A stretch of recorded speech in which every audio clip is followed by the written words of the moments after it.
I was 34 years old when I married Veronica, and for 7 years, I was certain I knew the woman I woke up next to every morning. I was wrong.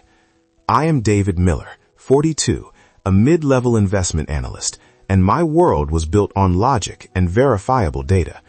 But nothing prepared me for the calculated deception I was about to uncover, a plan so cold and strategic that it defied emotional explanation. The suspicion started subtly, not with lipstick on a collar or late nights, but with numbers. Veronica Miller, my wife, a corporate consultant who usually showed only a passing interest in my work, suddenly became obsessed with the liquidity and valuation of my personal investment portfolio. We're talking about the accounts I'd built up over 2 decades, my 401k, my brokerage accounts, the things that represented our shared future security. David, hypothetically, she'd ask, leaning over the kitchen counter, her voice too casual, if you needed to liquidate the municipal bonds quickly, what would the tax implications be on the capital gains? Or, that biotech stock you bought last year, what's the precise lockup period, and how easily could that be transferred in a non-community property state? These weren't the questions of a supportive partner planning retirement. They were the questions of an auditor, a strategist, someone planning an exit. I wanted desperately to trust her. We were David and Veronica. We had 7 years. But the specific, cold financial terminology felt like sandpaper against my gut instinct. It wasn't about partnership. It was about planning, her planning. My internal doubt grew into a relentless physical weight. I started checking her calendar, something I'd never done before. Last Tuesday, she mentioned a crucial business dinner with a major client. The location she listed was 1 Oak Street, the Obsidian Room. I knew the Obsidian Room. It was perhaps the most expensive, exclusive fine dining establishment in the city, known for its private alcoves and discreet clientele, far beyond the budget of any consulting client she'd ever mentioned. This wasn't a corporate expense account meeting. This was a destination. That evening, I told Veronica I had a late meeting at the firm. I watched her leave, dressed in a sleek black gown I'd never seen before, diamond earrings sparkling under the porch light, attire that screamed event, not consultation. Then, I followed. I parked 3 blocks away from 1 Oak Street, my hands gripping the steering wheel so tightly my knuckles were white. The air was thick with the scent of expensive cigar smoke and old money. I watched her glide through the ornate doorway, the doorman bowing deferentially.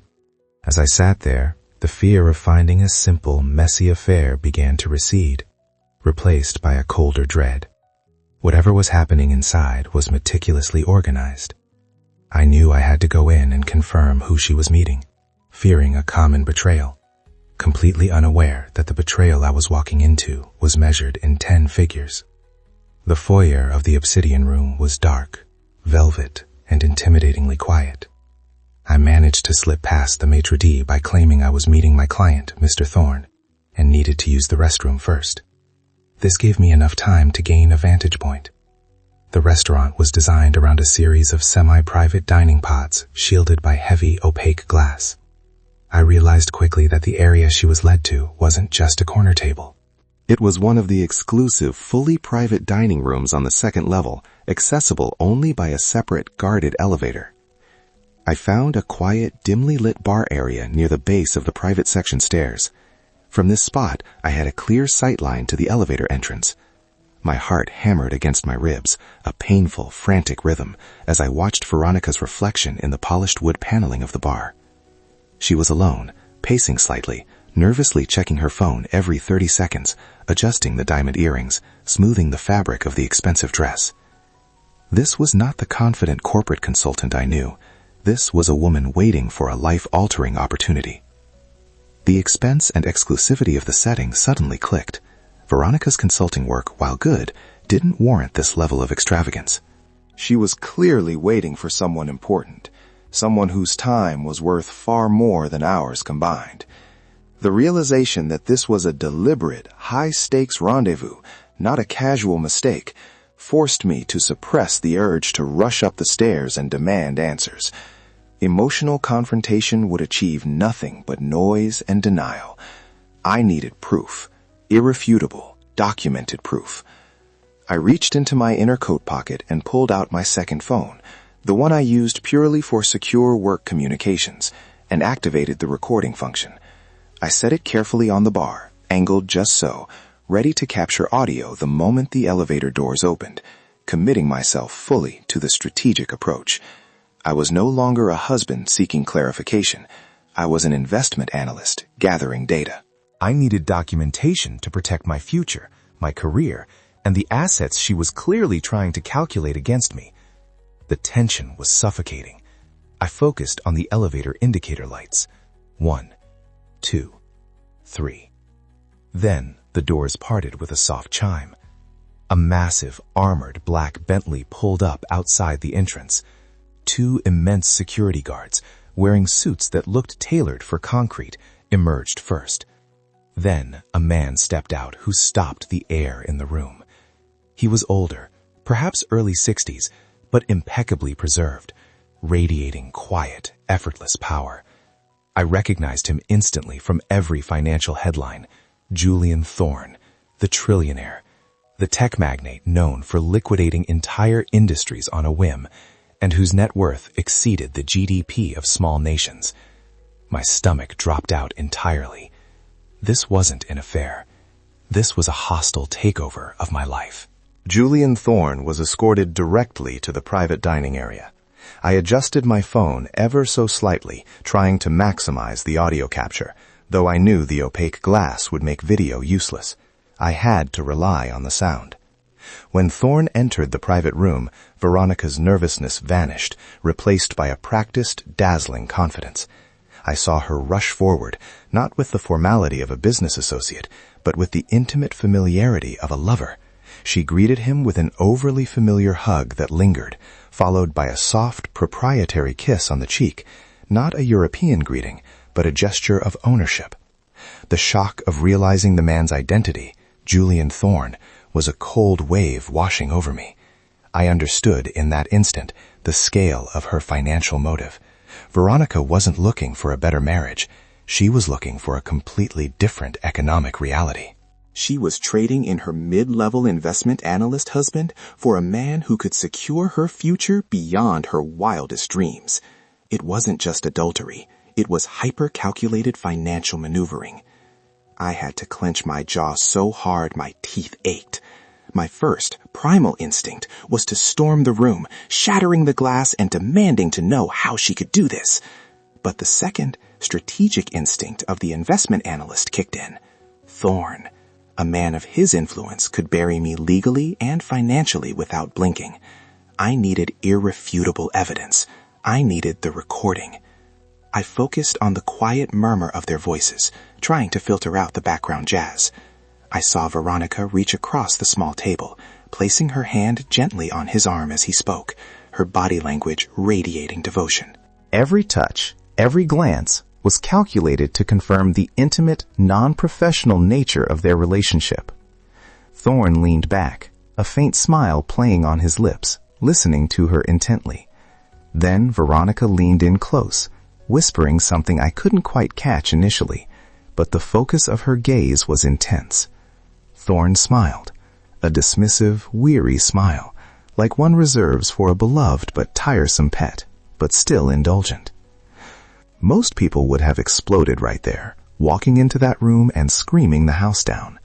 If you respect the strategic approach to getting evidence over emotional confrontation, tap that like button. I needed evidence against a man like Julian Thorne. Now Veronica leaned in further, her voice dropping, but the microphone on my secure phone was surprisingly effective. I heard her say, clearly, "Julian, I know the legal implications. We're coming up on the 7-year mark, and David's portfolio structure is complicated. I just need to ensure my asset protection is airtight before I initiate the clean break." The words hit me like a physical blow. 7-year mark. That was the critical milestone in our state for long-term marriage status, greatly impacting alimony and asset division. This wasn't a sudden mistake. It was a premeditated, legally structured exit strategy. She had been timing our marriage, using the duration itself as a financial tool. My hands were shaking, but I held the phone steady. The devastation was absolute, yet strangely clarifying. It wasn't about love or passion. It was about market value. I was the asset she was preparing to divest, and Julian Thorne was the acquisition she was prioritizing. Thorne chuckled, a dry, low sound. Veronica, my legal team has handled far more complex divestitures than your current arrangement. You'll be fine. Just focus on the transition. Tell me, how exactly did you calculate the projected valuation of David's retirement accounts if he were forced into a quick sale? I recorded every word. She didn't miss a beat. She discussed my investment analyst husband with the clinical detachment one reserves for discussing quarterly earnings. She explicitly mentioned her current marriage was merely a stepping stone to this new level of financial security. Then she asked Thorne for advice on structuring the prenuptial agreements for their future, a future she was already planning while still wearing my ring. I watched her physically court him, feeding him a small piece of dessert, her fingers lingering on his lips. It was undeniable. This was the intimate confirmation I needed, overlaid with the cold, hard proof of financial predation. The recording was secured. I backed up the file immediately to a cloud server, triple-checking the integrity of the audio. I had everything I needed. The shock was replaced by an icy, focused determination. I didn't need to stay another second. I slipped away from the bar, leaving the obsidian room discreetly, not as a cuckolded husband, but as a man who had just gathered the key evidence needed to dismantle a calculated conspiracy. That moment when everything clicks into place and you realize the truth. Drop a comment if you've ever experienced that awful clarity and sudden need for a strategy. I got back into my car. I wasn't driving home. I was driving straight to the office of attorney Elena Vance, the most aggressive and highly regarded family law attorney specializing in financial misconduct cases in the state. I knew this evidence demanded rapid, strategic legal action before Veronica could execute her carefully planned timeline and file first. I drove through the city lights, the recording playing softly in my mind. 7-year mark, asset protection, clean break. Every word was a nail in the coffin of our marriage, but also a foundation for my defense. Attorney Elena Vance's office was minimalist, high-powered, and intimidatingly efficient. She met me at 9 a.m. sharp, dark circles under my eyes, but my resolve sharper than ever. I didn't waste time on emotional backstory. I simply placed my secure phone on her desk and played the relevant section of the recording. Vance, a woman known for her steely composure, listened without blinking. When the recording finished, the part where Veronica discussed the 7-year mark and the valuation of my 401k, Vance leaned back slowly, a faint, approving nod on her face. "Mr. Miller," she said, her voice dry and precise, "this is exceptionally strong evidence, not just of adultery, which is marital misconduct, but of premeditation and financial predation. In North Carolina, evidence of calculated economic opportunism and marital fault can absolutely eliminate alimony claims and significantly affect asset division in your favor." That was the validation I needed. This wasn't just my heartbreak, it was a legal weapon. We spent the next 6 hours formulating the counterplan. It was simple, aggressive, and time-sensitive. We had to file for a fault-based divorce based on financial misconduct and adultery before Veronica could execute her clean break strategy. The goal was to secure my investment portfolio entirely and ensure she walked away with only what she legally brought into the marriage, not the fortune she had calculated. Vance instructed me to maintain a perfect facade of normalcy at home. "She must not suspect anything, David. The element of surprise is our greatest asset against a strategist like her. Go home, tell her the meeting went well, and start gathering every financial record you can discreetly access, account statements, tax returns, and any communications related to her independent financial research." I returned to our house, our stage, that evening. I played the role of the tired, loving husband perfectly. "Rough day, honey," I mumbled, kissing Veronica on the forehead. She was radiant, flushed with the success of her meeting with Thorne. She even offered to make me a drink, discussing her successful but tiring business dinner with a client who might transform her career. I listened, smiled, and inwardly cataloged the lies. While she was in the shower, I moved with the precision of a surgeon. I copied statements from our shared safe deposit box, photographed the titles to our vehicles, and most importantly, backed up the entire contents of her laptop to an external drive. It was there, buried deep in a shared folder she thought was hidden, that I found the final piece of confirmation, a detailed spreadsheet titled Miller Portfolio Analysis, which meticulously tracked the current market value, tax liabilities, and best disposition strategy for every single asset I owned. She hadn't just been asking questions. She had been running a full-scale financial audit on me. If you want more deep dive stories about people who turned the tables on betrayal using strategic planning, the membership gives you access to content that goes even further. We discuss the exact steps needed to go from victim to calculating strategist, just like I did. The discovery of the hidden analysis file solidified my resolve. This wasn't just about an affair. It was an act of war waged by a financial mind against her husband. Over the next 48 hours, I worked in complete secrecy, operating on two parallel timelines. In one, I was David Miller, the oblivious husband. In the other, I was David Miller, the meticulous investigator, preparing to secure my future. I discreetly transferred a small reserve of personal cash to a new, secure bank account, one Veronica had no knowledge of. I updated all my investment account credentials, changing passwords to complex, randomized strings. I secured my work files and ensured all my personal communications were encrypted. Every action was a defensive measure against the calculated person I now knew Veronica to be. Attorney Vance and her team were equally efficient. They compiled the complete evidence package, the divorce petition, the detailed financial declarations, and the transcript of the recording from the Obsidian Room, which was included as Exhibit A, evidence of marital misconduct and financial predation. Vance confirmed the filing package was ready. We are prepared to file at 10 a.m. on Friday. We need to serve her immediately after filing. Where will she be? I checked the timeline. Veronica had casually mentioned another business meeting with Julian Thorne scheduled for the following Monday, a meeting she clearly hoped would solidify their arrangement. The urgency was palpable. I had to act before she took another step toward securing her new life, using my downfall as leverage. She will be at her corporate office downtown, I told Vance. She has a mandatory client review meeting at 11 a.m. Vance smiled thinly. Perfect. We will have the process server meet her in the lobby at 10:45 a.m., 15 minutes before her meeting. Maximum impact, minimum disruption to the legal process. I spent Thursday night and Friday morning acting the part of the devoted husband one last time. Veronica was smug, radiating confidence about her impending success. She even teased me about being too focused on mid-cap growth when she was about to enter the world of trillion-dollar opportunities. Her overconfidence was staggering, her belief in her own scheme absolute.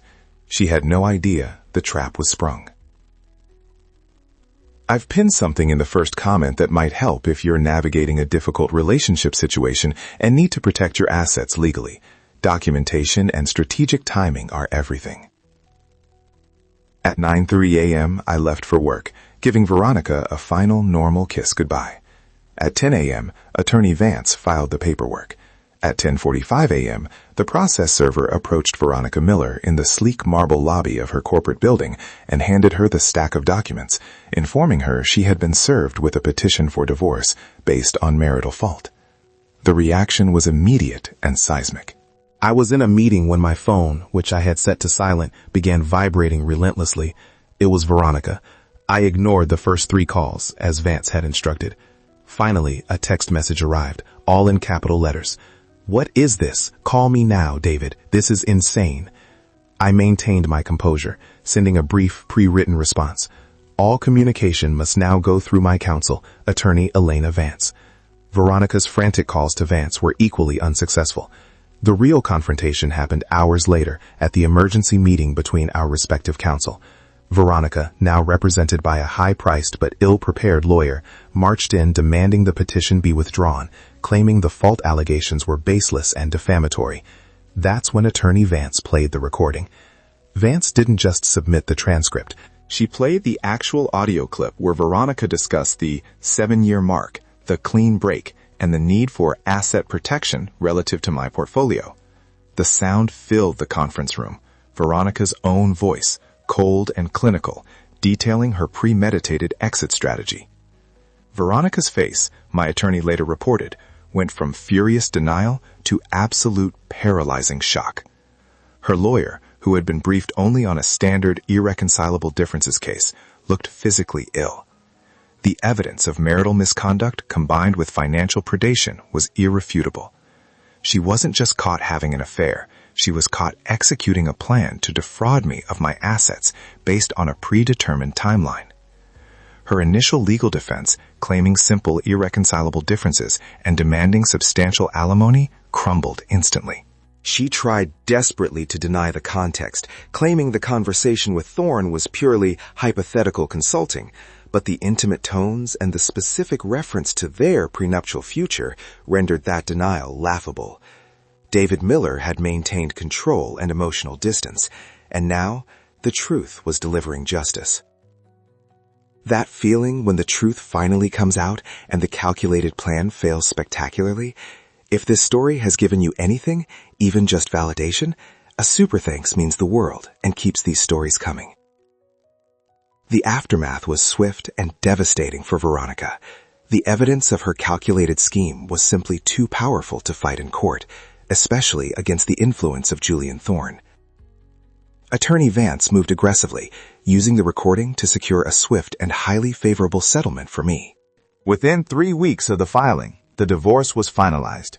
I retained my entire investment portfolio. My 401k was secured, and based on the documented marital misconduct and premeditation, Veronica's claim for alimony was completely eliminated. The judge agreed that her actions constituted financial predation, negating her right to support from the man she had planned to discard. The consequences weren't limited to the legal outcome. Julian Thorne, a man obsessed with maintaining his public image as a visionary and philanthropist, got wind of the legal filing and the evidence introduced. His legal team immediately sent Veronica a harsh cease and desist letter, severing all contact. Thorne had zero tolerance for scandal or involvement in messy financial disputes. Veronica, the calculated acquisition, instantly became a liability. Her professional network, which was already tight-knit and gossipy, began to hear the rumors, not just of an affair, but of her calculated financial schemes, her use of the 7-year marital mark, and her attempt to leverage a trillionaire's influence. Her corporate consulting business, which relied entirely on trust and reputation, began to decline sharply. Clients didn't want a consultant who treated relationships as disposable financial instruments. I reflected on the cost of her calculated risk. She had traded a secure, comfortable life, a beautiful home, and a loyal husband for a huge, audacious gamble on extreme wealth, and that gamble resulted in nothing. She walked away with only her premarital assets, a severely damaged reputation, and the knowledge that her sophisticated, meticulous plan had been exposed and neutralized by the very man she underestimated.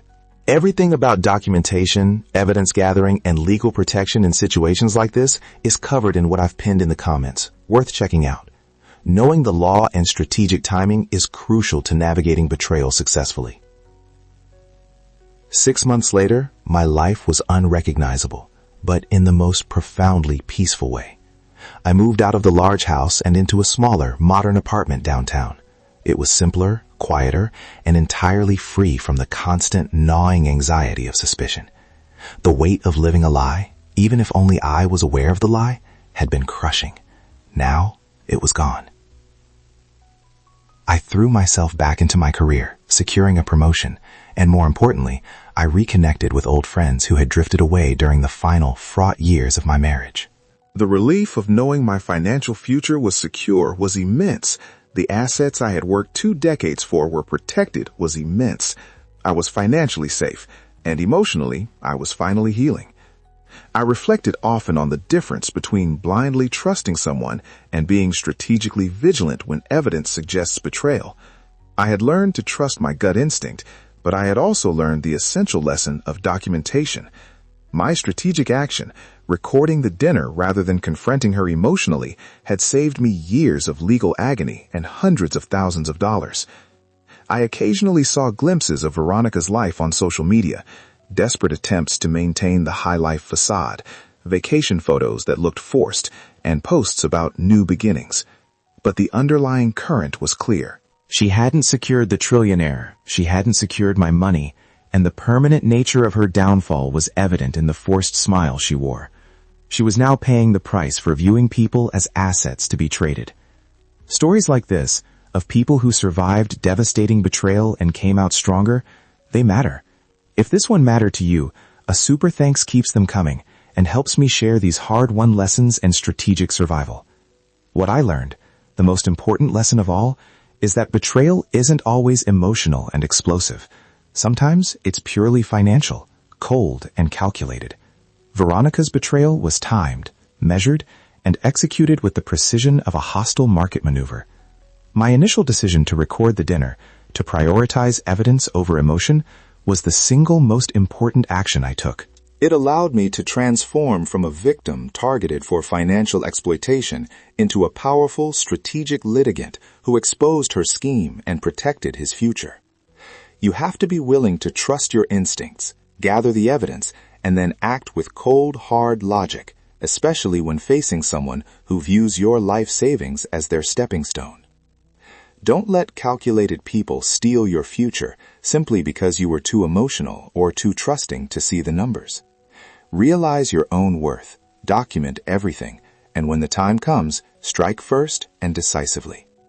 My life was destroyed and rebuilt, but now it is mine, secured by my own strategic actions, and that is a victory that no trillionaire could ever buy.